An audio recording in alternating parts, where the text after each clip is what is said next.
hay una parte que es lo que nosotros debemos tener es ser autodidacta. Quiere decir que yo si necesito saber de algún tema tengo que buscar información, no solamente ser receptores. Así es que después de esta inducción que les voy a dar, ninguno va a tener derecho a decir no sé. Ojo, ¿ya? Porque no solamente está lo que le podamos brindar, que ya se les brindaron en las universidades, sino también lo que ustedes en el camino van sumando. O sea, yo tengo que ser autodidacta, ¿ya? Okay. Entonces vamos a empezar con lo que es farmacia clínica. ¿Por qué? Porque dentro de farmacia clínica está lo que es el seguimiento farmacoterapéutico. Si bien es cierto, farmacia de dosis también hace un seguimiento farmacoterapéutico, ¿ya? Por eso nosotros tenemos cierta alianza, lo que es farmacia de dosis con lo que es farmacia clínica. Pero lo que hace farmacia de dosis, según su manual de dosis unitaria, ellos hacen seguimiento farmacoterapéutico y reporte, y ahí se queda. Pero no hacen el análisis, no hacen el algoritmo, no hacen farmacovigilancia, ¿ya? Ni todas las áreas que nos corresponden. Nos dan las previas, por eso es un elemento importantísimo, porque de todo el universo de los 400 camas que hay en el hospital, los que están en piso nos van a decir, ¿sabes qué? De los que tengo a cargo, 2 o 3 son de alto riesgo, necesito un seguimiento. Ustedes nos hacen el filtro, ¿ya? Porque, por ejemplo, ¿usted dónde rota? ¿Cuántas camas hay ahí? 50 camas. ¿Los 50 pacientes a medida de seguimiento? No. De repente tendré crítico 1 o 2, según, ¿no? Entonces, de esa forma, los que están en piso, o sea, dosis, nos facilita y nos da de manera puntual. Este es el paciente crítico que hay que continuar. Por ejemplo, nosotros tenemos un WhatsApp que es pacientes de optimización o pacientes PROA, que son los que están consumiendo antibióticos de alta gama, como por ejemplo el Papené, Linezolid y otros fármacos de control restringido, antibióticos.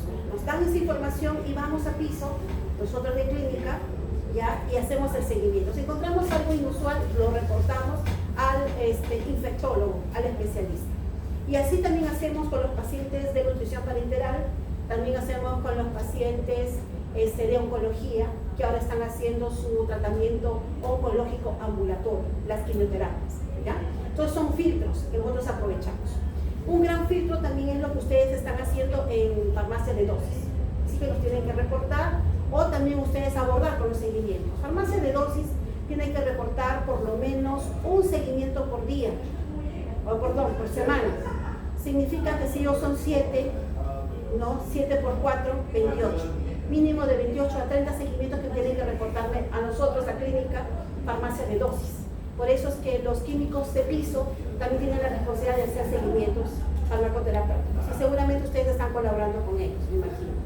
Y si no, muy aparte de todo, ustedes tienen que hacer 5 seguimientos mensuales para reportar a farmacia clínica. Aquí vamos entonces en qué consiste farmacia clínica y cómo hacer el seguimiento farmacoterapéutico. Bien, vamos a hablar un poco de historia. Somos acá en el hospital un grupo pequeño de 4 o 5 especialistas titulados, la que habla, una de ellas. Desde que tuve la especialidad comencé a tocar puertas a cada gestión. Cada gestión, así como la doctora Iden que está de turno, tiene un tiempo de 3 años aproximadamente. Entonces estoy hablando de gestiones anteriores. Mira, se le tocó la puerta, en ese entonces estaba la doctora Pachas, no hubo aceptación. Después fue la doctora Meneses, que por ahí algunos lo conocen, no hubo aceptación. Luego subió el doctor Luis Martínez, algo dio cobertura, ¿no? Tampoco su gobierno no duró mucho, o sea, se plantó el proyecto. Y luego subió la doctora Iden. Con la doctora Iden, que ella es especialista en clínica, hablamos el mismo idioma, felizmente, y entendió lo importante que es clínica. Y nos dio espacio. Por eso que clínica ha avanzado desde que ella tomó cargo, que sería más o menos fines del 2023, por no decir 2024, 2025, o sea que la doctora está casi 2 años, año y medio más o menos. Entonces nos ha dado cobertura y farmacia clínica ha crecido tremendamente a darnos ese respaldo. Entonces fue ahí que tocamos puertas 2022, 2023 y empezamos a aplicar un piloto. Adelante. Pero para esto nosotros tenemos que hablar con normas legales. fuimos a ver las documentaciones que tenemos y tenemos varios libros o manuales, como es el MOF, Manual de Operaciones y Funciones, el POES y otros manuales que rigen en toda farmacia, ya sea particular o estatal, ya los que trabajan en cadenas, por ejemplo.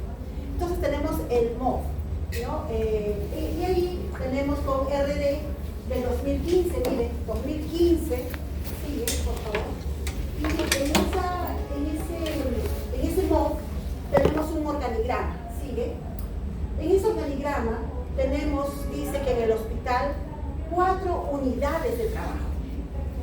De esas 4 unidades de trabajo, miren, encabezando farmacia clínica. Ustedes, bueno, ahora vamos a hablar. Y farmacia clínica tiene a su vez 4 subáreas. Pero esa unidad, miren, no estamos hablando de una farmacia chiquita, estamos hablando de una unidad, ¿ya? 4 unidades conforman la área de farmacia, el departamento de farmacia. Estamos hablando de una unidad. Entonces, esa unidad estuvo en stand-by por muchos años. Porque de pronto dijeron que el farmacéutico clínico solamente es un elemento de escritorio, que no echa mano a la parte productiva, que es dispensar, validar, entregar medicamentos y ver el stock. Bueno, de repente, ante la escasez de recursos humanos, se concentraron solo en esas funciones. Pero ya existían especialistas clínicos en el hospital.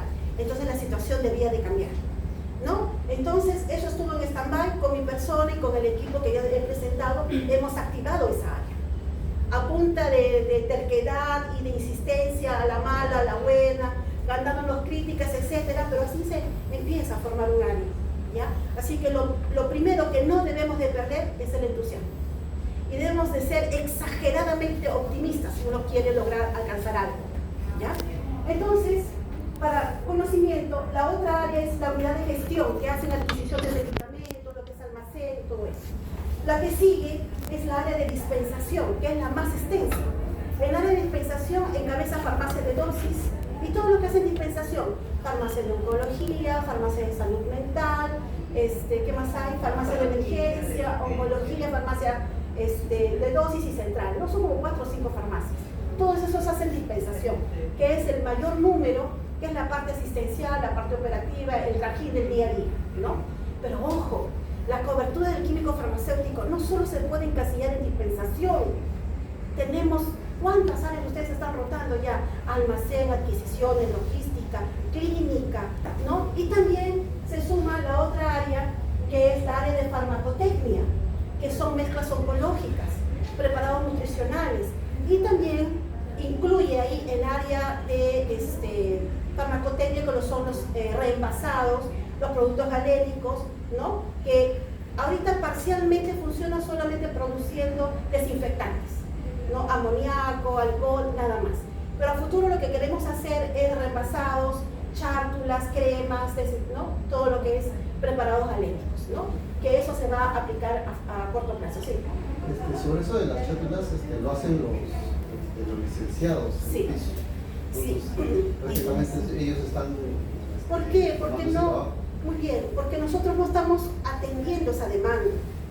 Y ellos, sobre todo lo que es pediatría, ¿no? Se necesitan fraccionar a dosis terapéuticas de niños, de acuerdo a su peso. Entonces no le queda más otra que agarrar su morterito, chancar y, bueno, a grosso modo hacer y poder asistir a su paciente que necesita una pastilla de dosis pediátrica. Pero vayamos a ver cómo lo hacen. ¿Áreas estériles? No sé, no hay, ¿no? De repente ellos hacen como pueden a la guerra, ¿no? En un morterito de madera, donde hay porosidad, donde hay reacción cruzada, etcétera, etcétera. ¿Eso a quién le corresponde? Al químico farmacéutico. ¿Estamos atendiendo esa demanda? No, estamos en falta. Ante esa necesidad, vamos a aperturar lo que es farmacotecnia en el área de farmacia central, porque central se va a desplazar ahora a la mega farmacia. Y ahí se va a hacer farmacotecnia. O sea que a futuro hay bastantes expectativas para preparar cremas, etcétera, soluciones, un montón de cosas. Ya, entonces eso es farmacotecnia. Esos son oficialmente las 4 áreas que forman el departamento de farmacia. ¿Ya? Okay, sí. Bien, sigue. Entonces, ese es el flujograma de la atención ambulatoria que aplica farmacia clínica. Hacemos consultoría abajo, ustedes dan cuenta en el escritorio, pero también hacemos ambulatorio y también subimos al piso y expliqué cómo lo hacemos. ¿Sí? Sigue. Perdón, retro. Para esto nos estamos apoyando en el Manual de Buenas Prácticas de Oficina Farmacéutica. Si no me equivoco, rige a partir de 2023 o 22, no lo tengo claro en qué año, pero si purgamos ahí y vemos ese manual en la parte de anexos, vamos a ver que tienen varios formatos oficiales, estandarizados, lo último de lo último. Por consiguiente, eso lo tengo que aplicar, porque es lo último vigente. Y dentro de ello tenemos el formato de lo que es el consentimiento informado. Sí. Todo paciente ambulatorio o hospitalario que va a hacer seguimiento farmacoterapéutico, si está consciente, va a firmar esto. Si no está consciente, simplemente pondremos ahí paciente en estado alterado sensorialmente o inconsciente, etcétera, ¿no? ¿Ya? ¿Sigue? Luego empezamos por el ambulatorio.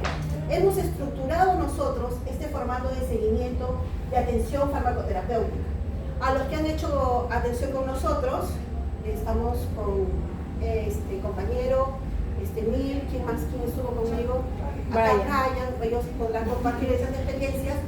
Tenemos aquí, supongamos, ¿no? Tenemos aquí en una mesa, lo correcto debe ser un consultorio, ¿ya? Donde viene el paciente, deberíamos tener su historia clínica, deberíamos incluso medirle presión, temperatura, hasta peso, debemos tener una batería de trípticos para poder brindar la información y luego abordamos con el paciente. Primero, la primera pregunta de rigor, ¿cómo le va con su terapia? ¿Reacciona bien su cuerpo cuando está con el tratamiento? ¿Sí o no? Entonces de ahí abordamos y seguimos haciendo la entrevista. De repente es nueva terapia, le vamos a prevenir en qué consiste su enfermedad, cómo debe tomar el medicamento, que no hayan interacciones, el fármaco con alimentos o el fármaco con otro fármaco. Debemos de orientar de manera calendarizada en horario, primero esto en ayunas, luego 2 horas, 3 horas, mediodía, antes, después del almuerzo, etc. Y ordenarle en qué momento debe tomar su medicamento, ¿ya? Esto lo vamos a ir aprendiendo en el camino y si no, podemos leer en los insertos que hay en los medicamentos, ¿no? Yo siempre lo que le digo a mis pacientes, a mis alumnos, estás en un almacén, en una botica, en una cadena, estás limpiando, ok, así aprendemos todos, hemos aprendido así. Vas agarrando un producto, vas atendiendo un producto, te llamó la atención, un motivo para poder sacar el inserto y leer. Hoy día leí 2, mañana otros 2, pasado otros 2, y de pronto tengo una información y experiencia propia. Así se va sumando, ¿ya? Entonces, toda esta información recaudada en su experiencia de técnicos y ahora de químicos farmacéuticos le va a servir para orientar en su momento al paciente cuando estén haciendo consultoría, ¿ya? Y si no, tenemos los buscadores, las herramientas. ¿Cuáles son nuestras herramientas? Medscape, sí, Drugs International, sí, todos los buscadores, CIMA, el Bademecu, etc. ¿no? Entonces, llenamos la información, orientamos al paciente, adicional, etcétera, siga.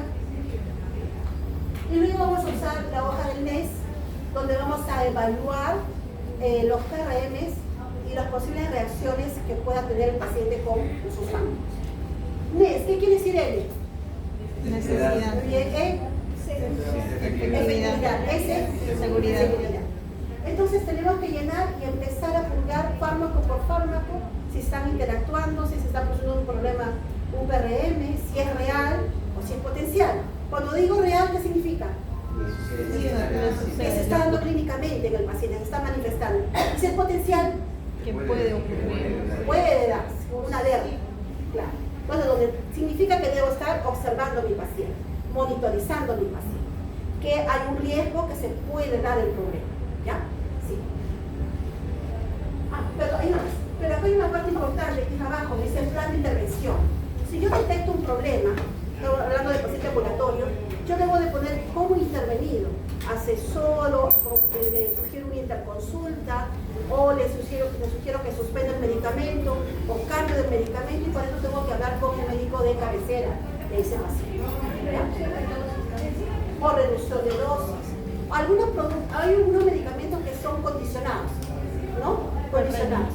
Por ejemplo, generalmente los analgésicos, condicionado dolor, toman la pastilla, un tramadol, un ibuprofeno, etc. O hasta algunos hipertensivos, ¿no? hipotensivos, perdón, para bajar la presión. Entonces, son condicionados, ¿ya? Sobre todo esos le puedo decir al paciente libremente, con toda confianza, lo suspenda o lo reduce, etcétera, etcétera.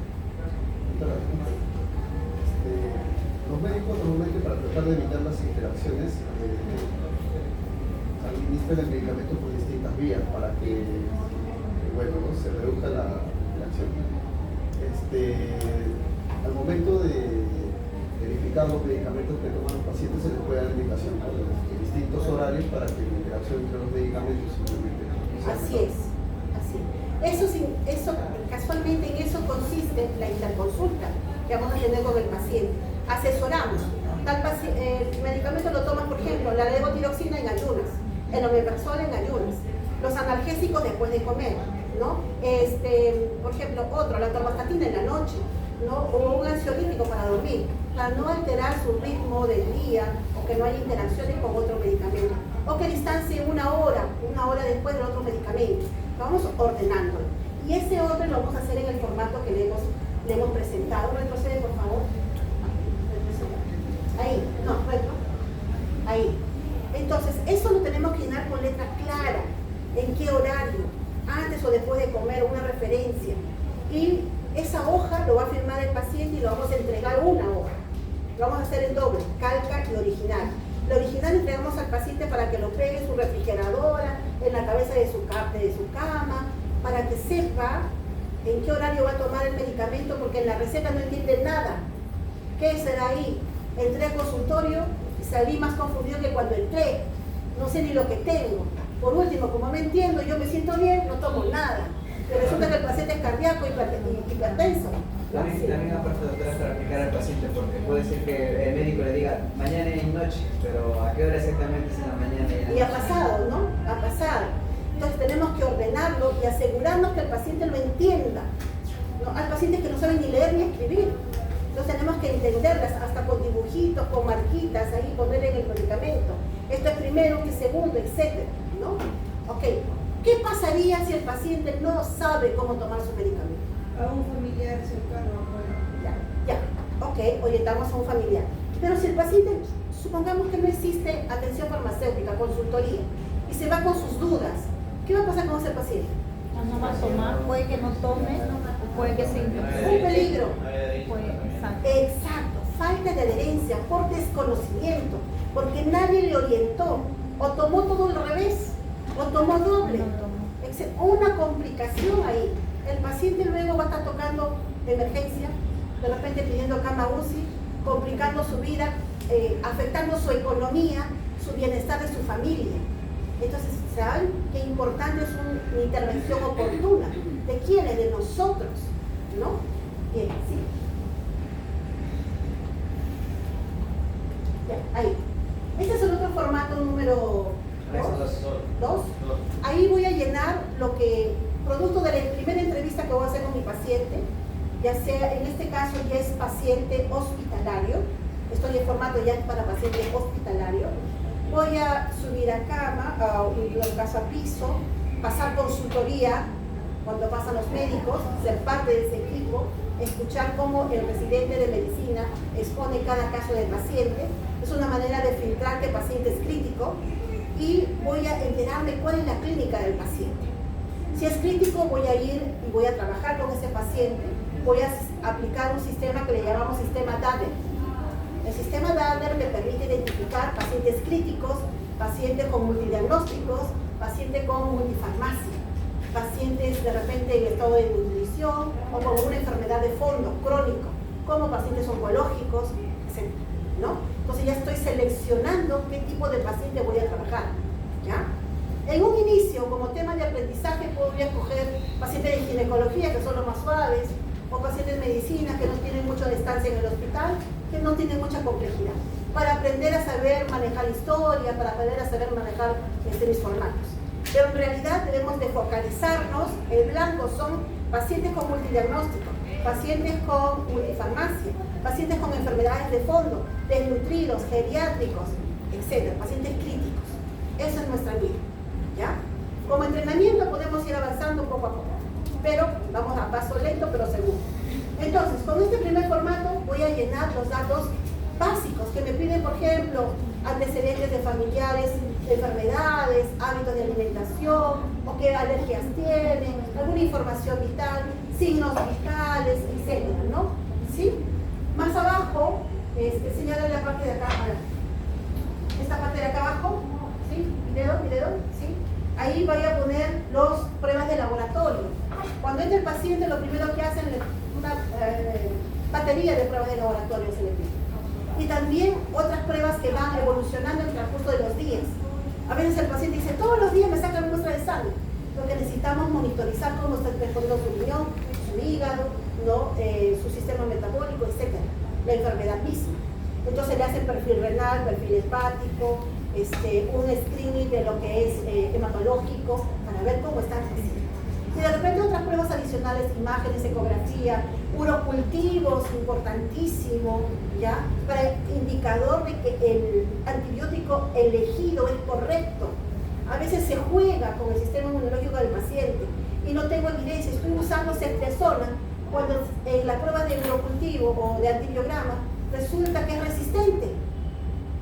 Y luego tengo que usar antibióticos de alta gama, altamente costosos. El paciente, si fuera por su bolsillo, no lo compra. Si el ciclo tiene su milagro y el paciente se puede rescatar, o también por escasez fallece, ¿ya? Entonces es necesario hacer un antibiograma primero cuando estamos frente a una infección, es necesario, ¿ya? Entonces este formato me sirve para llenar toda esa información, el diagnóstico presuntivo, qué médico lo está manejando, ¿sí? Doctora, disculpe, un pequeño hincapié ahí en el tema de los análisis. Bueno, al menos en mi caso, yo ingresé sin previo experiencia, ¿no? Entonces, para adaptarme al tema de los análisis, la verdad, se me ha complicado bastante. Y ya que he conversado con varios compañeros que se encuentran aquí, hay algunos que también están en una situación. Bueno, mis otros compañeros, bueno, ya ellos, varios trabajan en el hospital, todos ellos fácilmente se han adaptado. Entonces, el tema de los análisis, hay algunos análisis que no concuerdan las medidas con lo que se ve en el formato. Claro, entonces ahí uno se pierde, ¿no? En el formato me indica, ¿no? Una cantidad que es lo normal, pero en el análisis me indica pues no otras cantidades, otros puntos. Entonces, ¿cómo traspaso esa información a este formato? Ya, Entonces, okay. Ya. Mira, las diferencias que hay, sí hay rangos, pero son mínimos. Y son de acuerdo al reactivo con que se utiliza, por eso que los rangos pueden variar. Por ejemplo, glucosa, ¿cuál es el valor normal? 70 a 115. Sin embargo, en otros formatos dice 90 a 120, ¿no? Pero son puntos pequeños, rangos de diferencia. Pero hay diferencias, y esas diferencias generan confusión. Claro, ¿no? Disculpe, sino que hay distintas medidas, ¿no? Uno es el decilitro, no gramos en decilitros, ¿no? Y hay otras medidas distintas que no concuerdan. Ahí es la diferencia. Litro por litros y también lo que te confunde por porcentaje. Claro, Lo que nosotros tenemos, no se ve igual. lo que tenemos que hacer es, si yo trabajo con ese formato, que es mi herramienta de trabajo en mi día a día, en función a ese valor descargado, tengo que yo buscar y hacerme una tabla, ¿ya? Bueno, yo tengo una tabla, se les ha facilitado al primer grupo, voy a facilitarlos a ustedes también. Tengo una tabla de laboratorio donde están los rangos correctos de cada prueba, perfil hepático, perfil renal, metabólico, etc. ¿Ya? Y trabajar con eso. Lo que quedaría de ustedes es saber qué significa si tal valor está alto o está bajo. ¿Ya? Eso tienen que estudiar ustedes y si no, lo han llevado al curso de patología, de análisis clínico. Y si no, si lo han llevado a medias cañas, lo siento, tendrán que buscar la información. Eso le corresponde a ustedes. ¿Ya? Entonces, así es. El 50% de ser un profesional exitoso depende de ustedes. El otro 50% de la universidad, los profesores. Pero los profesores ya no podemos hacer más si ustedes no invierten su tiempo y su esfuerzo. ¿Ya? Ok, sí. Bueno, visto que nos confundimos, este es el formato que nos permite hacer el consolidado de todo lo que hicimos en ambulatorio. Y también igual tenemos un sistema virtual que vamos a descargar para poder ver nuestro récord de atención. Esto es en cuanto a pacientes ambulatorios. Sí. Estábamos ya. Estos son los trípticos que vamos a utilizar en los pacientes ambulatorios también. Me he saltado, ¿no? Me he saltado. Y estos trípticos deberíamos de tener nosotros, eso estábamos conversando en la mañana. Tenemos ahí los trípticos, hay que imprimirlos, algunos están impresos. ¿Qué pasa? Cuando estoy en mi consultoría ambulatoria, abajo, en consultoría, debo de no solamente orientarle al paciente, sino también darle estos trípticos de orientación. ¿Ya? Sí. De acuerdo a la enfermedad que tiene. Estos son los buscadores que ustedes estaban mencionando, Medescar, Dulce International, sigue. Ahí, bueno. Estos son conceptos de seguimiento, hay tal CIMA, está el BDMECUM, sigue. Sigue. Bueno, ya sabemos qué significa atención farmacéutica, atención, flujogramas. Estos son los PRLs. A ver, me concentro. De repente todo que tener un poco de confusión. Tenemos dos puntos de trabajo: pacientes ambulatorios, que es en consultoría, y pacientes hospitalarios. En pacientes hospitalarios tengo que hacerle firmar el consentimiento informado si el paciente está consciente. Y tengo que firmar mi primer formato donde lleno todos los datos del paciente y los laboratorios. Y también ahí tengo que hacerle una hoja de seguimiento farmacoterapéutico, que algunos ya están trabajando. Y luego de eso hago la hoja del MES, que es necesidad, efectividad y seguridad. Donde tengo que poner la parte importante es cuál es el plan de trabajo de intervención farmacéutica. ¿Ya? ¿Hasta ahí está claro? ¿Sí? ¿No está claro? ¿Me entienden? No he traído en físico acá los formatos. ¿Alguien tiene los formatos que trabajamos? Ah, ya, acá mi colega. Y el primero de ambulatorio y luego de hospitalario. Este es ambulatorio, ¿verdad? Hospitalario. Y ambulatorio. Empezamos aquí. Acá tengo los formatos. ¿Ya? Creo que algunos ya lo tienen, algunos están trabajando con el antiguo. Si hablamos de seguimiento farmacoterapéutico hospitalario, el ABCD, que trabaja farmacia de dosis, pero ojo, lo último que rige es el manual de buenas prácticas de oficina farmacéutica, que están consignados estos formatos. ¿Ya? Algunos todavía lo trabajan porque ellos un poquito perdidos, pero igual vale.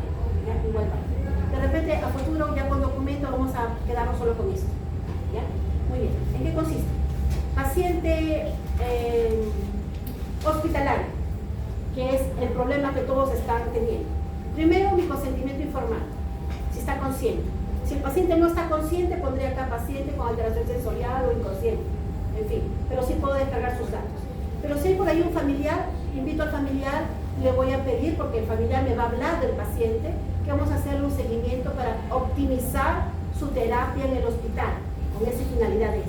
No para yo llenarme de información y ser el chisme, no para ayudar a mi paciente. Ojo.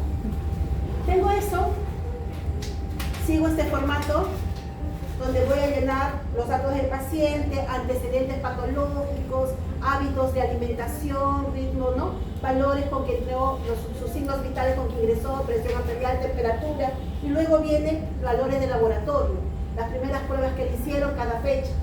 Si tengo otras pruebas que no están acá, lo escribiré o pondré una siguiente hoja, ¿ya? Pero hay pruebas de laboratorio que no todas están acá porque es chiquitito, es más resumido que el ABCD, ¿sí? Esta es una hoja más resumida. Y luego pondré acá el diagnóstico presuntivo y el médico que lo está tratando. Luego de eso viene la hoja de seguimiento farmacoterapéutico, ¿ya? Donde pondré acá los medicamentos que está llevando y qué dosis, qué fecha, qué concentración y cada día un checklist, ¿sí? Y aquí pondré el SOAP. ¿Saben alguien qué significa SOAP? Subjetivo. Quiere decir lo que dice tener el paciente. El paciente en mi entrevista dice, estoy tomando el medicamento y tengo mareos, me duele la cabeza, tengo tal molestia. Manifiesta lo que dice ese. Pero a mí, ¿cómo me consta? De repente el paciente me está tirando cuentos o me está mintiendo, ¿no? Entonces voy a hacer SOAP o objetivo. Voy a aplicar técnicas de medición de lo que dice sentir. Por ejemplo, si le duele la cabeza, le tomaré la presión arterial, le tomaré la temperatura, de repente hasta le haré un electroencefalograma, pero son pruebas de laboratorio o pruebas que se pueden medir, por eso es objetivas. Y ahí voy a poner en O todas las pruebas de laboratorio que puedo medir. El P o A es análisis. Todo lo que me dice tener el paciente, yo voy a usar mis buscadores. y voy a ver si hay interacciones, o en el SIM, en su ficha técnica, si hay reacciones adversas, PRMs o RAM. Entonces, eso lo voy a poner aquí, análisis, porque he hecho como una fuente bibliográfica. Y luego P, de plan de acción. ¿Qué estoy sugiriendo? Ajuste de dosis, suspender el medicamento, reemplazar, interconsulta con ginecología, con psicología, con psiquiatría, etc. Pero ¿cómo intervenir? Se le informó esto al paciente, al familiar, a la enfermera, al médico, etc. Esta es la hoja de seguimiento farmacoterapéutico y el SOA. Eso quiere decir. Sí. Doctora, en el caso de lo que son los pacientes psiquiátricos, ¿cómo registramos la dosis? Porque un día, por ejemplo, pueden tomar un medicamento mañana, tarde y noche, al día siguiente le suben a 2 mañana, tarde y noche, a otro día 3 mañana, tarde y noche. 3. Puedes usarlo, descargarlos por los 3, porque está cambiando su dosis. Porque 3 veces el mismo medicamento. O sea, cambian cada 2 días, cada 3 días. Claro, porque por ejemplo, el mismo medicamento, la primera es una dosis, aumenta hasta acá, así queda. El mismo medicamento, a los que sigue, otra dosis, y así. O sea, el mismo medicamento lo vas a descargar 3 veces. ¿Por qué? Porque tienen dosis diferentes. Porque si lo vas a hacer en la misma línea, te vas a confundir tú mismo. Pero se va a llenar porque ahí son pacientes. No importa, si se llena, usas otra hoja. La cosa es que tengas claro lo que estás encontrando. Y otro que te siga pueda continuar y entender lo que tú estás reportando. ¿Ya? Luego, al final, viene esta hoja, es la misma para pacientes hospitalarios como pacientes ambulatorios. Es la misma. Esa también, con seguimiento informado, es la misma. Aquí es lo mismo. ¿Ya? Aquí, como le digo, se va a evaluar los PRMs potenciales y reales. Esto lo vamos a hacer conmigo, ¿ya? Pero lean los formatos, entiendan los formatos, ¿ya? Si ustedes no van a poner su dosis de contribución, estoy hablando por materia, ¿ya? Entonces, este es el formato hospitalario y este es ambulatorio. En el ambulatorio también está su consentimiento informado, la ficha de seguimiento farmacoterapéutico que ya le expliqué, lo que voy a escribir con mano y letra clara, al cual una copia se va al paciente, y también el MES, que también es lo mismo que el hospitalario. Voy a hacer el análisis acá, ¿ya? La intervención acá. Todo esto se va a reportar en la hoja GIS, en el sistema que vamos a aperturar. Estamos en ese proceso, en el sistema del Sigma, vamos a aperturar ahí una ventana para farmacia clínica y nuestro reporte diario. ¿Ya? ¿Hasta aquí claro? ¿Sí? Claro. Aquí una breve explicación en qué consisten los PRMs. Pero acá hay una variante. PRM de seguridad, PRM5 y PRM6. Según el manual de buenas prácticas de oficina farmacéutica, PRM6 es reacción adversa. Aquí no era eso. Ojo, estoy haciendo la aclaración. Según lo último que estamos trabajando con el manual de oficina farmacéutica, PRM6 es RAM, reacción adversa medicamentosa, y PRM5 es interacción o toxicidad. ¿Ya? Por favor, grábense. ¿Ya? Eso corresponde a los PRMs de seguridad. Los demás PRMs, necesidad y efectividad, ¿no? Si son iguales y el responsable solo es un medicamento. En la RAM también es un medicamento. Lo único que puede haber la sumatoria de 2 o más medicamentos es en interacciones, que es PRM de seguridad, que en este caso sería último PRM5, ¿ya? Que ahí puede intervenir 1, 2 o más medicamentos. En los demás PRMs solo es un medicamento, ¿ya? ¿Algo? ¿Alguien quería levantar la mano? Sí. Así que ya profesionalmente para quitarle la duda a los compañeros, eso también está en el EPO, ahí si no me acuerdo me lo he indicado. En la última parte, sí. Sí, ahí en anexo. PRM6 dice automáticamente como que ya es máquina. Sí. Claro, ya está determinado. En el manual de buenas prácticas de oficina farmacéutica, lean la última parte. Ahí está el instructivo de cómo se hace seguimiento farmacoterapéutico, cómo se identifican los PRM y la RAM. ¿Ya? Lean ese manual de buenas prácticas de oficina farmacéutica. ¿Ya? ¿Sigue? Bueno, si un PRM es real y potencial, ustedes ya lo explicaron, sigue. Ya. En ese entonces hicimos una prueba piloto y empezamos a hacer una atención farmacéutica, consultoría farmacéutica en la mega farmacia, cuando estaba en la época primitiva, en el 2023, en la anterior estructura. Sigue. Avanza. En conclusión, no, atrás. Ahí. Hicimos 2 meses. En el mes de marzo logramos atender 70 pacientes ambulatorios, consultoría, y en el mes de abril 239 pacientes. O sea, rompimos el récord. Significa que por día tenemos que sumar por lo menos 20 pacientes atendidos, ¿ya? En consultoría farmacéutica. Pasa. Sigue pasando. Aquí me quedo. Aquí, 70 en el mes de marzo y 239 en el mes de abril. Hicimos el análisis, hicimos el análisis de PRNs y encontramos que esos 70 pacientes, encontramos 34 PRNs, de los 248 pacientes en abril, encontramos 143 PRNs. ¿Ya? Y eso que faltaba hacer el análisis del RAM. Ahora, hay una cosa. Yo hago, permíteme disculpar. Aquí, por ejemplo, yo hice un análisis de PRN, encontré interacciones, encontré PRM de necesidad, de efectividad, encontré una RAM. Ojo, solo la RAM, si yo identifico una RAM, el siguiente paso es usar mi formato. ¿Qué formato? La hoja María. ¿Cómo se llama eso? Anterior. No, eso lleva a eso, sí, pero cuando yo encuentro una RAM voy a utilizar la hoja María, la hoja de farmacovigilancia de sospecha de RAM. A ver, ¿lo tienen algunos? ¿Tienes una hoja de...? Este es el reporte de RAM. Ya. Hay una hoja para reportar reacciones adversas, sospechas de reacciones adversas. Y también hay una hoja para reportar dispositivos médicos, lo que es tecnovigilancia, ¿no? Las incidencias. ¿Ahí lo tienes?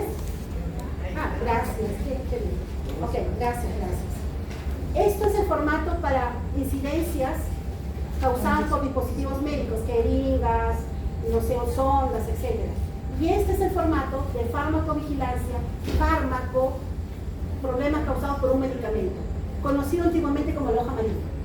¿Ya? Cuando yo aquí he encontrado una RAM PRM6, ¿ya? Causado por un solo medicamento, RAM es solo un medicamento, ¿ya? Lo descargo acá. Y aquí voy a llenar los datos del paciente, cómo es que pasó el evento. El paciente con diagnóstico, se me ocurre, no sé, de celulitis, le dimos vancomicina y a los pocos minutos el paciente reaccionó con rash, síndrome del hombre rojo. ¿No? Está reaccionando mal. Entonces, haciendo la búsqueda bibliográfica encontramos que la aplicación del medicamento debe ser a goteo ley. Hubo ajuste de la aplicación y se corrigió el problema. Entonces yo voy a descargar, narrar todos los eventos de aquí y responder lo que acá me dice. Suspendieron, no suspendieron, volvió un medicamento, se recuperó, no se recuperó, grave, leve, moderado, todo lo voy a llenar aquí. Lo que sigue de esto, ahora sí es, permíteme, el algoritmo, en la tabla del algoritmo. Esto, que son incidentes, casos que se dan, están detallados en este algoritmo que tiene un instructivo. Que es este de acá, este instructivo. Entonces me dice, por ejemplo, el primer evento dice compatible. ¿Qué quiere decir? Si cuando se administró el medicamento, al poco en el tiempo, hubo una respuesta inmediata, era una reacción conocida o no conocida bibliográficamente en los libros y en los buscadores, sí o no, entonces aquí me da un valor. Teniendo cada situación, me va a ir con detalle. Son como 7 casos, de la A hasta la G. Y me va a dar un valor numérico. Yo tengo que identificar en qué caso se está dando. Y voy a llenar una fichita. A ver, creo que está la fichita. No, está en un caso posterior. Bueno, ahí no más. Creo que está en otro caso. Tengo una fichita que es el conglomerado de la respuesta de esto. Sí, uno pequeñito. Ahí está. Sí. A ver, permítame. Esta es una fichita, aquí hay un ejemplo que está llenado y acá me va a decir con valor numérico a dónde corresponde la sospecha de rango. De repente dice, categoría del algoritmo de casualidad, no clasificada, improbable, condición, posible, probable o definida. Me da un rango con un valor numérico. Y esto finalmente es lo que reporto al DigiFlow de la farmacovigilancia de la DGMI. ¿Ya? Reporto el evento y reacción adversa. Pregunto, ¿por qué reporto? ¿Por qué reporto? ¿Es importante que reporte la reacción adversa? ¿Por qué? Para clasificar en qué potencia puede estar preparado. ¿Para qué? Para que se teóricamente de otra Se puede sacar el medicamento del mercado, se puede inspeccionar Al fabricante. al fabricado, porque podemos encontrar también que solamente es el medicamento de un laboratorio en específico, no es el principio activo, sino el laboratorio que lo ha fabricado. Correcto. La reacción adversa puede ser por la propia idiosincrasia del paciente, o puede ser por un problema del fabricante, o puede ser por un problema de quien está administrando, manejó mal, aplicó mal, como en el caso de la vancomicina.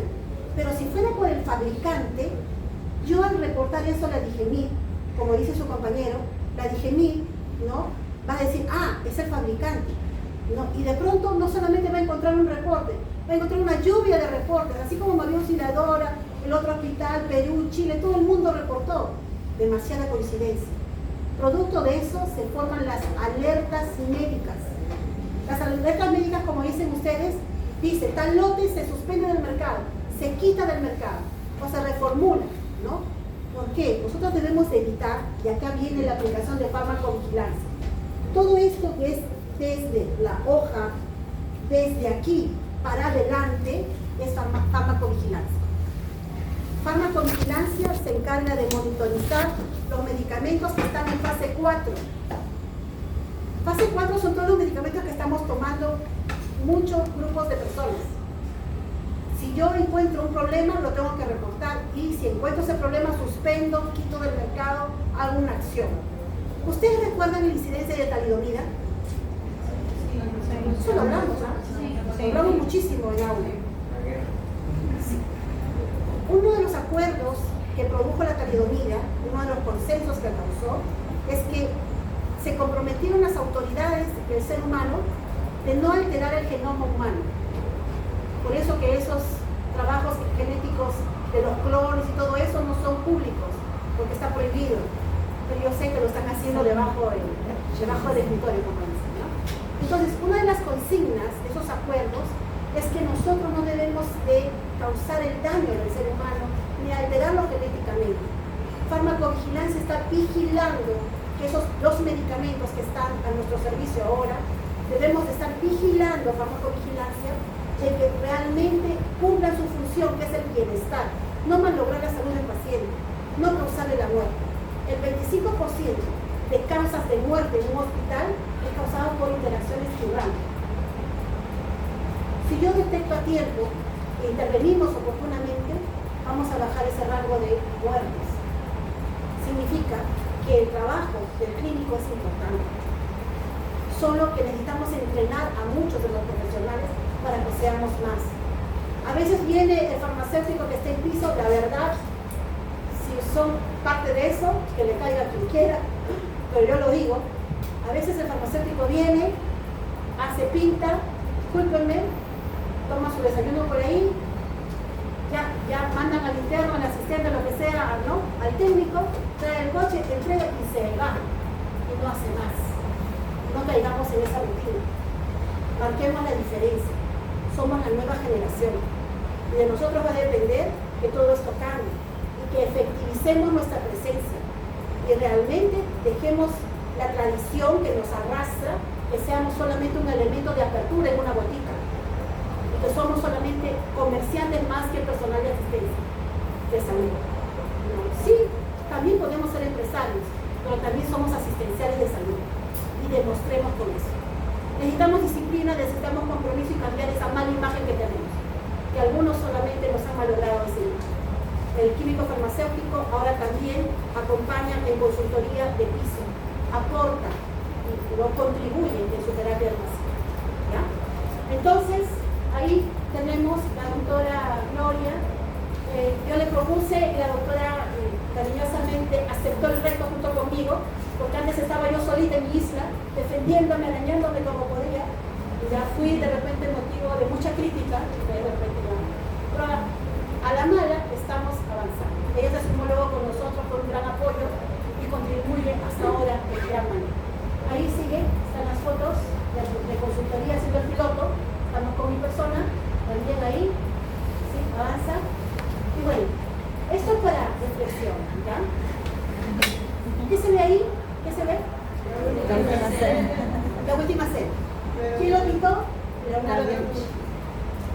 Le voy a contar brevemente para que ustedes reflexionen que en el tiempo podemos cambiar para bien o para mal. ¿Por qué le digo?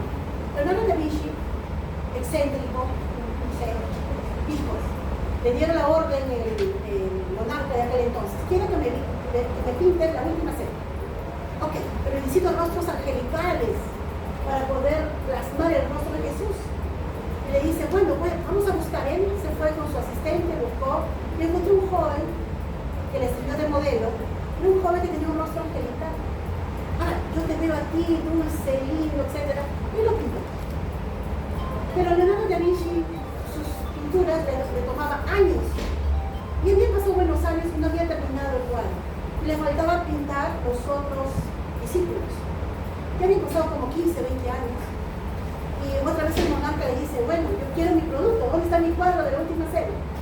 Ok, vamos a buscar, necesito modelos para plasmar a Judas, para plasmar a los otros. Y se fue, ay, pero Judas, dice, ahora ¿dónde busco? Tú vas el malo, ¿no? Pero necesito un rostro así malo, malvado. Y se fue a la cárcel, a donde están los peores, y se fue a donde están el peor de los peores, malandros, delincuentes, asesinos, etcétera, violadores, etcétera, y se fue y llegaron aquí. Este recluta es el peor de todos. Lo vio con la cara de malandro, perfecto. Me representa para significar a Judas. Y lo llevó y le dice, por favor, tráigame a mi laboratorio, a mi área de trabajo, y fue. Entonces el hombre, Judas, que iba a representar a Judas, va y dice, ¿dónde me está llevando? Y él ve todo el ambiente, y luego lo reconoce a Da Vinci y ve el cuadro, y el hombre ve todo ese panorama y cae de rodillas y se pone a llorar como un bebé y a pedir perdón. Pedía perdón a todo su entorno, a sus 360 grados. Y Da Vinci se acerca y dice, ¿qué te pasa? Y ve el rostro de la última cena, el rostro de Jesús, se quedó impactado. Y le dice, maestro, ¿usted sabe quién posó para esa foto de Jesús?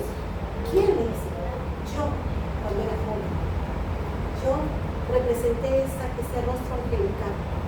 Y ahora usted me está trayendo para representar el peor de los malhechores, Judas. Y él dice, ¿qué he hecho con mi vida? Es una retrospección de lo que cuando nacimos de repente nacemos como angelitos, ¿no? Lo mejor de lo mejor. En el camino podemos ser lo bueno o lo malo. ¿Qué quieres ser tú?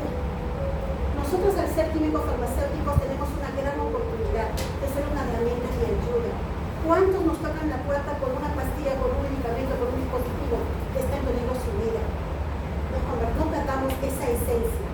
Yo quise, de repente cuando ustedes eran niños, quiero ser médico, quiero ser personal de salud, no solamente para tener una vida cómoda, sino también para ayudar. No perdemos esa dirección. ¿Ya? Entonces con esta parte yo creo que termino y le doy paso a la doctora Gloria. ¿Ya?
entre farmacéuticos de acá del mismo hospital, que también están postulando, y de afuera. Entonces acá seleccionan bien sus personajes. Y ahí me di cuenta que no todo es malo, no hay que perder la esperanza. Entonces hay oportunidad para todo. ¿Qué más puedo decir? Bueno, ¿para qué contratar a un físico farmacéutico para el área o el servicio de farmacia dosis unitaria? ¿No? Ahí todavía no se hacía dosis unitaria. ¿Quiénes eran los que recogían para los pacientes de piso? Eran los técnicos en enfermería. Y cuando se enteraron que los farmacéuticos habían contratado 12 farmacéuticos, los técnicos en enfermería dijeron: ¡uy, qué bien! Ya no voy a bajar para recoger los medicamentos para mi paciente de la cama tal y tal. Pero no, nosotros teníamos que recoger, nosotros no vamos a hacer nada más llevar el medicamento como hacen los técnicos en enfermería. Nosotros ya somos otro nivel. O sea, el farmacéutico no tan solo es un dispensador, nosotros también hacemos lo que es la atención farmacéutica, explicamos al paciente todo lo que puede ocurrir, ¿no? Por eso estamos bien claros cómo el medicamento funciona dentro de nosotros, ¿no? La farmacocinética. Entonces ya comenzamos, nos pusieron a prueba porque los contratos son así de 1 mes, 3 meses. Te contratan no significa que vas a agarrar una estabilidad inmediata. El contrato dura de repente una semana, un mes, a veces 3 meses, pero después 1 año, después de repente dicen: no hay presupuesto, acá al hospital estamos mal, se me van a su casa, y estamos así durante años. Y ahí van seleccionando. Ya. Entonces ahora vamos a... Cada farmacéutico se le destina un piso, ¿no? Sabemos que en emergencia, ¿no? Hay observación 1, observación 2, tenemos pacientes delicaditos, ¿no? En este caso... Aquí vamos a presentar algunas diapositivas de la promoción anterior que ha estado en diferentes áreas y han hecho su presentación como ustedes van a hacerlo ahora. ¿Ya? Esto para ver, tener un grosso modo de qué función tiene cada área y qué es diferente una de la otra. La doctora va a hacer una rápida, más la presentación de cada una y para orientar. Adelante, bien. Bueno, comenzamos con el piso 4, ¿no? El lado A. Saben que cirugía tiene el lado A y el lado B, ¿no? En este caso, el lado A, ¿no? Según la OMS, un sistema, dice, de distribución, pero están dando lo que es dosis unitaria, ¿no? Cómo funciona, y tenemos un programa, la administración, recepción de medicamentos, validación de las recetas, dispensación. Todo eso ustedes ya lo están haciendo, ¿no? No sé cuánto tiempo ya tienen, pero es un proceso. Cuando ya estamos en piso, todo servicio tiene su coche de pago. El clínico farmacéutico es el que tiene que revisar el coche de pago, ¿no? Porque hay una norma técnica, es el que cumplir. Y el coche de pago, ¿para qué se utiliza? Ya saben, ¿no? Que en caso de que corre la vida del paciente en peligro. Todo rápido. Nosotros, después de analizar nuestro coche de paro y hacer nuestro checklist, porque todo eso también entra a los indicadores del coche de paro, tenemos que ya validar nuestras recetas. Ya están las recetas, el formato. Ya tenemos que ver a los pacientes que están de alta. Los colegas clínicos farmacéuticos de dosis unitaria utilizan los macroprocesos, ¿no? Que son formatos. Por ejemplo, cuando un paciente se va de alta, de ahí le indicamos mediante este formato, ¿no? cómo va a tomar sus medicamentos en casa.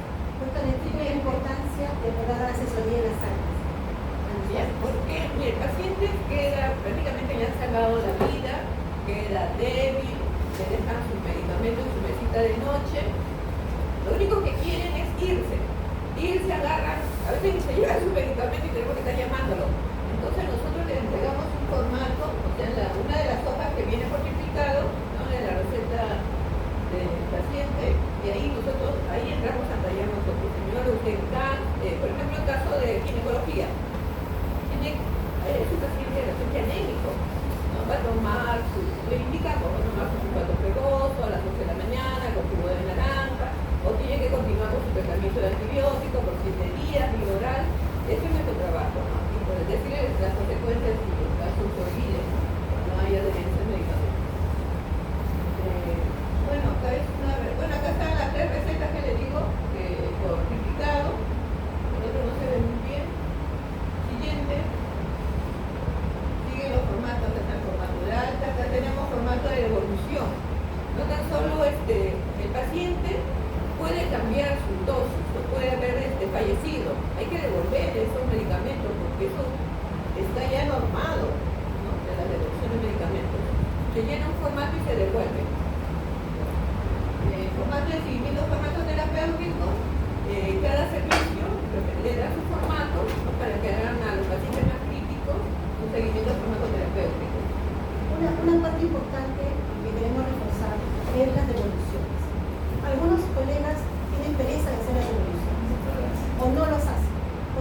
medicamentos que no se han administrado al paciente y se verifica en las otras recetas que el medicamento se va a utilizar, entonces se pasa ese medicamento al otro paciente, ¿no? Y se le pone la receta, tiene, ¿no?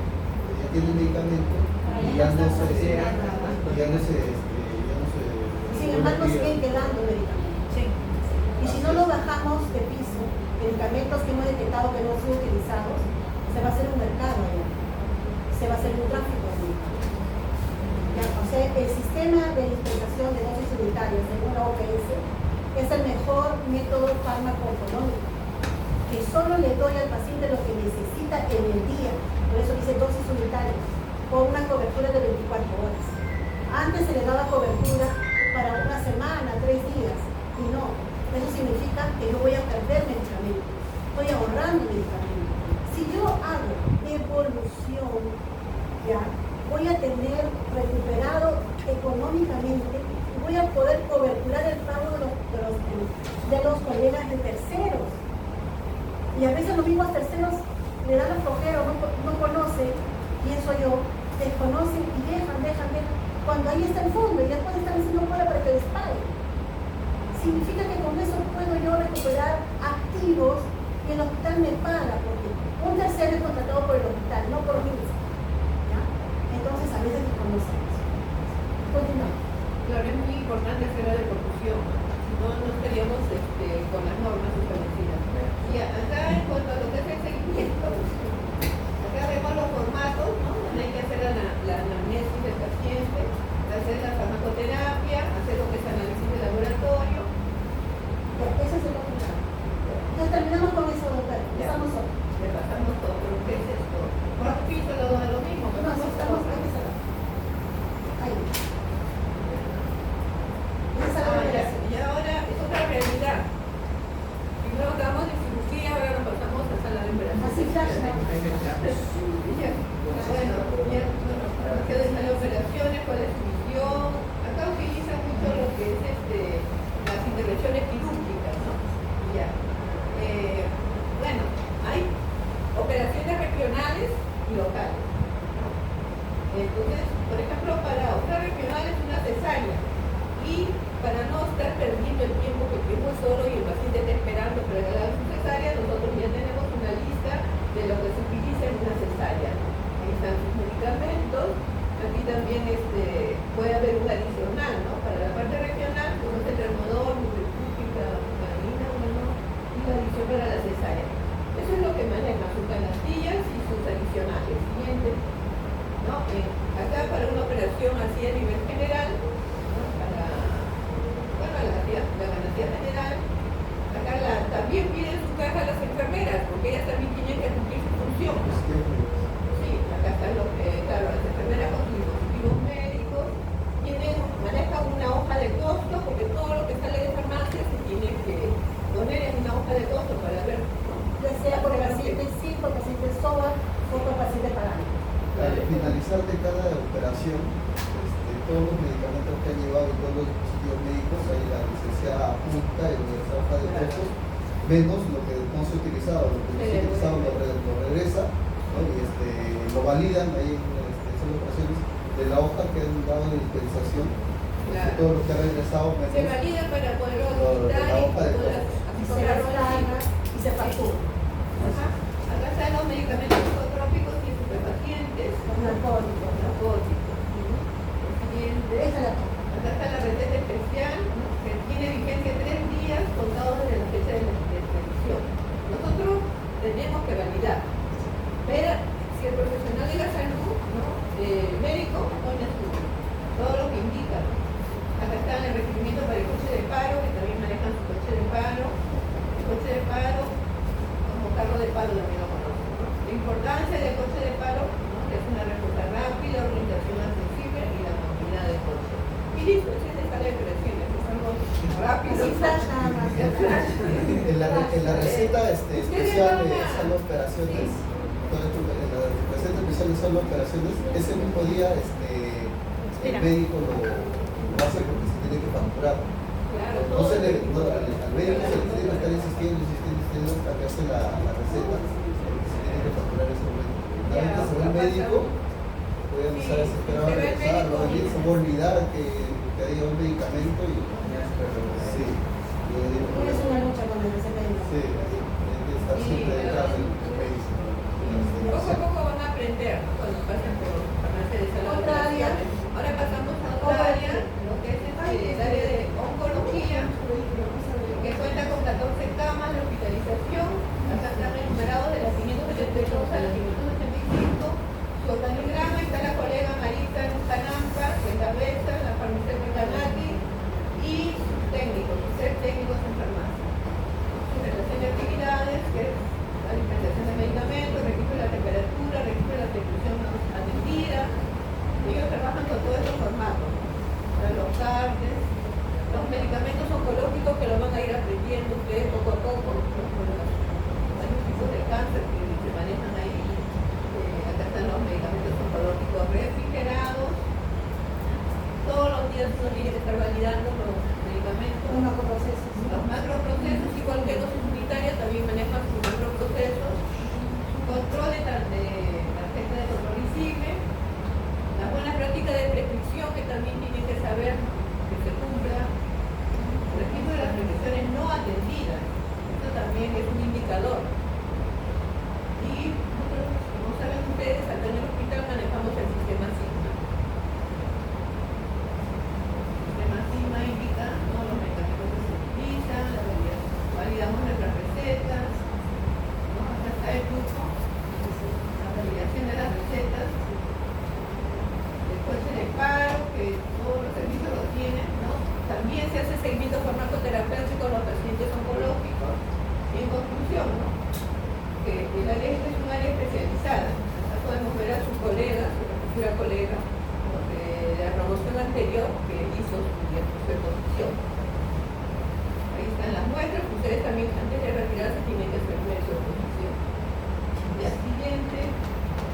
O donde está la carpeta de la doctora Canampa, están los guantes, utilícenlos, porque han estado tocando los medicamentos oncológicos. Son radioactivos. Sí. Yo una vez así, normal, ¿no? Me tomé con las manos limpias y después me toqué, sentí un poco de temperatura. Son Entonces, radiofármacos. sí, puede quedar ¿Ella, compañero?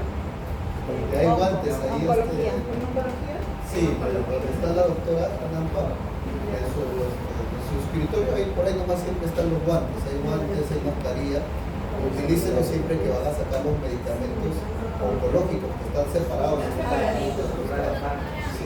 Disculpe, yo ahorita estoy en el área de oncología con la doctora Marisa y en ese tema de lo que el compañero está indicando, hubo una exposición de la doctora Marisa, no sé si es correcto, pero la doctora Marisa dijo que cuando los medicamentos oncológicos están enfocados, están sellados, no tienen ningún tipo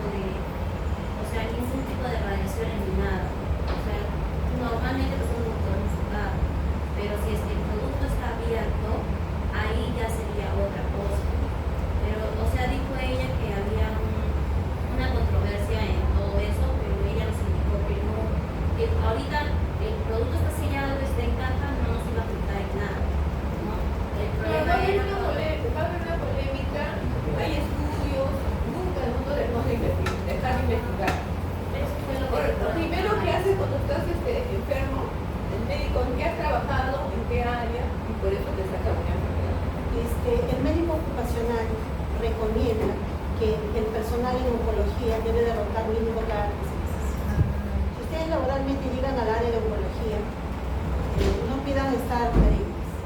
En menos de 3 meses tienen que rotar a otra área. Por precaución, si quieren tener familia, si quieren tener hijos que nazcan completos, sin alteraciones genéticas, tomen sus precauciones. ¿Ya? Tomen sus precauciones. Pero no vale prevenir.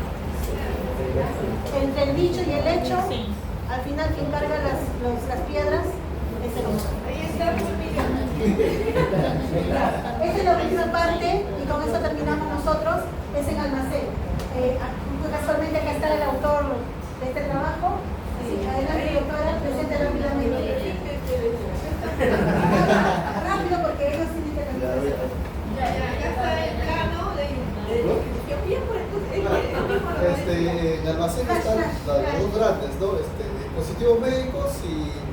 medicamentos. Hay unos refrigerados que están a la salida de lo que es medicamentos, están todos los refrigerados, siempre hay que estar vigilando la temperatura. Algunas veces el técnico ve que la temperatura está en 6, 7, pero él le pone 5.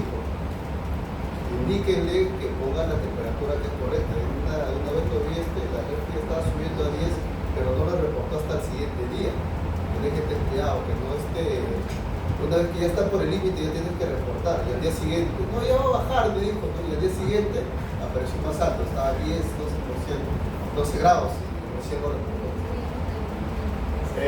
La doctora Rosana, ¿no? La doctora Rosana trabaja con estadísticas. Ella pide medicamentos para programas y se basa siempre en la cantidad de pacientes que se tiene. Al menos lo de programas si no se pide adicional, se pide exacto lo que se va a consumir por los pacientes, digamos, de TBC, de VIH, ¿no? Y se va viendo mensualmente qué tanto va incrementando los pacientes, se va reduciendo los pacientes para hacer mayor pedido. El oxígeno, la doctora necesita bastante apoyo, que vaya con la doctora Elizabeth, porque muchas veces utilizan el oxígeno de los pequeños cilindros, pero no avisan los colegas que son los enfermeros, ¿no? Lo utilizan, lo toman, lo utilizan y no le reportan a nadie. Entonces la doctora tiene que estar vigilando si están utilizando o no están utilizando. Con el tópico de medicina, antes teníamos en la rampa, estaban los de TBC, y ellos simplemente, pues, ¿no? Está ahí en la pared, está empotrado la cañería para el oxígeno, y ellos solamente pues van y lo utilizan, no indican a qué hora han comenzado a administrar el oxígeno. No indican también si ha sido un poco más o un poco menos en la mañana o no, antes de que comencemos a registrar. Por lo general, incluso la doctora recomienda que sea 1 o 2 litros más de lo que vemos en ese momento, porque también en la noche muchas veces, ¿no? El paciente se pone un poco mal y le sube la cantidad de litros que consume, y después sacas tu cuenta mensualmente y no cuadra. Entonces hay un problema siempre con el tema del oxígeno. La verdad se necesita bastante ayuda, que está sola la doctora y tiene que prácticamente pasearse por todo el hospital para poder encontrar quiénes están utilizando los valores de oxígeno y no están reportando. Hay que ir un registro, es cierto. La verdad sí, yo no llegué a apoyarle a la doctora, pero hay varios compañeros que sí hacen el llenado, ¿no? de los ingresos del oxígeno también, que tienen una buena cantidad de oxígeno que se ingresa, ¿no? Pueden visualizarlo, son grandes cantidades, y el uso pues no es, la verdad, indiscriminado, ¿no? Entonces el sistema, recomendación, trabajen lo máximo posible en sus áreas, para darle tiempo libre a su químico que les enseña a manejar el sistema. El sistema es a nivel nacional. Este sistema, si ustedes se van a otro hospital que sea, ¿no? el MINSA, les va a servir. Algunos que quizás tengan problemas, ¿no? con el manejo de las computadoras, tienen que aprender a manejar. Ya de la universidad, del Word, el PowerPoint, el Excel, muchos no, pero yo no soy de oficina, ¿no? Y la verdad es que se necesita bastante el manejo, porque, por ejemplo, la doctora Rosana hace sus balances trimestrales, hace balances anuales de todos los medicamentos que se consumen, de programas, de los medicamentos especiales, y es bastante que se tiene que quitar, subir al sistema. Y también ahí la doctora necesita, incluso por el desgaste de la vista, está plantado enfrente de la computadora todo el tiempo, y si ustedes no saben manejar bien una computadora, no saben digitar muy bien, van a estar mucho más tiempo pegados a la computadora para que puedan cumplir con su trabajo. Muy bien, aplausos, compañeros.